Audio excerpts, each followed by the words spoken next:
Star plus के popular show यह रिश्ता क्या कहलाता है में आ गया है वो मोड़ जिसने न सिर्फ दर्शकों के दिलों की धड़कनों को तेज कर दिया है बल्कि हर किरदार की जिंदगी को एक ऐसे चौराहे पर लाकर खड़ा कर दिया है जहां से वापसी नामुमकिन लग रही है। मायरा की बेचैनी और एक वीडियो कॉल से शुरू हुई भूचाल रक्षाबंधन का पर्व आने वाला है। हर ओर भाई बहन के प्यार की खुशबू फैली है, लेकिन मायरा की आंखों में आंसू है। वो अपने कमरे में अकेली बैठी गीतांजलि से वीडियो कॉल पर बात कर रही होती है। भावुकता में डूबी मायरा कहती है, गीतू, इस बार भी मैं दक्ष को राखी नहीं बांध पाऊंगी। इतने सालों तक तो मुझे ये भी नहीं पता था कि मेरा एक कजिन है। अब जब जान लिया है तो हालात ऐसे हैं कि मिलने भी नहीं जा सकती। गीतांजलि उसे समझाने की कोशिश करती है, लेकिन तभी पीछे से अरमान आकर फोन छीन लेता है। किससे बात कर रही हो तुम? उसकी आवाज में जलन है, गुस्सा है और साथ ही कुछ अनकहा डर भी। अरमान, तुम? मायरा चौंक जाती है। तुम्हें क्या जरूरत है गीतांजलि से इतनी निजी बातें करने की? वह फुफकारता है, मानो उसकी कोई बड़ी पोल खुलने वाली हो। गीतांजलि का गुस्सा, शक की एक नई लकीर। दूसरी तरफ गीतांजलि का चेहरा तमतमा उठा है। वो सोच में पड़ जाती है कि आखिर अरमान को इतनी जल्दी क्यों थी फोन छीनने की। उसके दिमाग में एक पुराना किस्सा गूंजता है। एक बार अरमान ने इसी तरह उसकी और अभीरा की कॉल बीच में काट दी थी। क्या अरमान छुपा रहा है कुछ? गीतांजलि अब चुप नहीं रहने वाली। मायरा की परेशानी और अरमान की मासूम सलाह। अरमान मायरा को समझाने की कोशिश करता है, देखो मायरा, बात राखी की नहीं है, बात इस रिश्ते की भावना की है। तुम अगर चाहो तो राखी भेज सकती हो, लेकिन जाकर बांधना जरूरी नहीं है। मायरा उसकी बात मान लेती है, लेकिन उसका चेहरा अब भी उतरा हुआ। तभी कमरे में आती है अभीरा। वह मुस्कुराते हुए कहती है, आप टेंशन मत लो मायरा दी, हम कल सुबह होते ही दक्ष को आपकी तरफ से राखी भेज देंगे। और हाँ, मैं पक्का करवा दूंगी कि वह उसी वक्त वीडियो कॉल पर आए और आपकी राखी पहने। मायरा की आंखें चमक जाती हैं, लेकिन किसी को अंदाजा नहीं कि इस राखी के साथ साथ एक ऐसा राज भी बंध चुका है जो उनके पूरे परिवार को झकझोर देगा। दक्ष का बदला हुआ चेहरा। अब सीन कट होता है दक्ष की तरफ। वो अपने कमरे में बैठा एक पुराना एल्बम देख रहा है जिसमें बचपन की तस्वीरें हैं। एक तस्वीर पर उसकी नज़र रुक जाती है, एक छोटी बच्ची जिसकी शक्ल मायरा से मिलती है। तो तू ही है, वह बुदबुदाता है और फिर मोबाइल उठाकर किसी को कॉल करता है। प्लान चालू कर दो। मायरा को अब परिवार के प्यार का झांसा देकर फंसाना आसान हो गया है।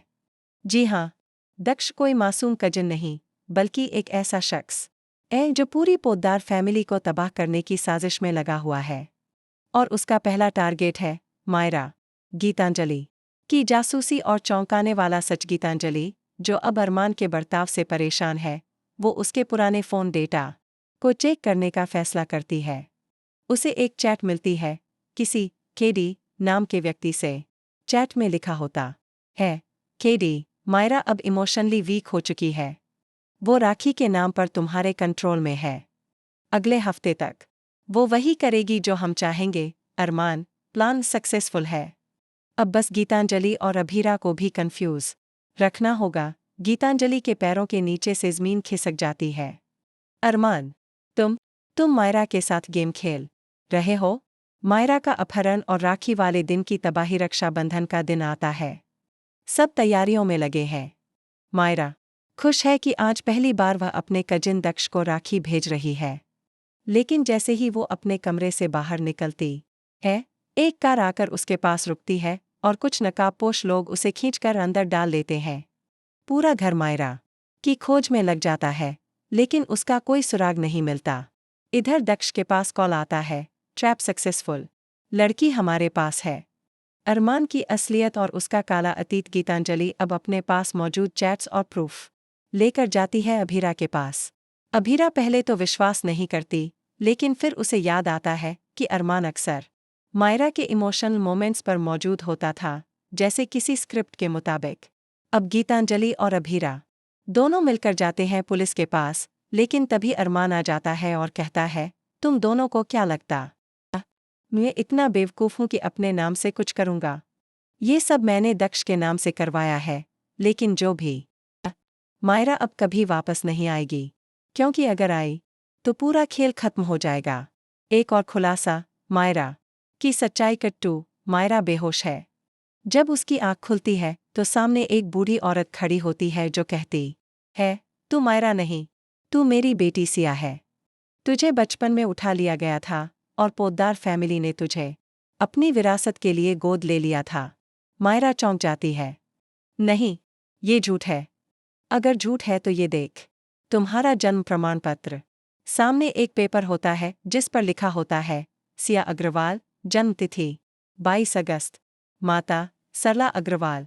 अब मायरा की पहचान ही खतरे में है। वो समझ नहीं पा रही कि आखिर उसका सच्चा परिवार कौन है।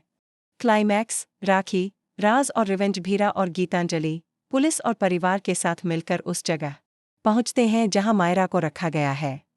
लेकिन वहां जो होता है वो सबको हिलाकर रख देता है। दक्ष वहां पहले से मौजूद होता है और बंदूक ताने खड़ा है। आज अगर किसी ने आगे बढ़ने की कोशिश की तो ये राखी खून में बदल जाएगी। मायरा, जो अब सब कुछ जान चुकी है, धीमी आवाज में कहती है, दक्ष, अगर तू मेरे सगा भाई नहीं भी है तो भी मैं तुझे राखी बांधूंगी, ताकि तुझे ये एहसास हो कि रिश्ते खून से नहीं, भावना से बनते हैं। दक्ष कांपने लगता है। उसकी आंखों से आंसू निकल जाते हैं और वह बंदूक गिरा देता है। तभी पुलिस उसे पकड़ लेती। एंडिंग, लेकिन एक ट्विस्ट और, जब सब कुछ खत्म हो जाता है और मायरा घर लौटती है तो उसे एक लिफाफा मिलता है, बिना नाम का। अंदर एक फोटो होती है, एक बच्ची और उसके साथ खड़ा शख्स। वह शख्स कोई और नहीं बल्कि अरमान का जुड़वा भाई करण है, जो अब तक मरा हुआ माना जा रहा था। फोटो के पीछे लिखा होता है, मैं लौट रहा हूं अगले रक्षाबंधन से पहले। और इस बार राखी नहीं, बदला बंधेगा। क्या करण लौटेगा? क्या मायरा का अतीत अब उसकी पहचान बन जाएगा? और क्या अरमान, गीतांजलि और अभीरा फिर एक होंगे? जानने के लिए देखते रहिए यह रिश्ता क्या कहलाता है।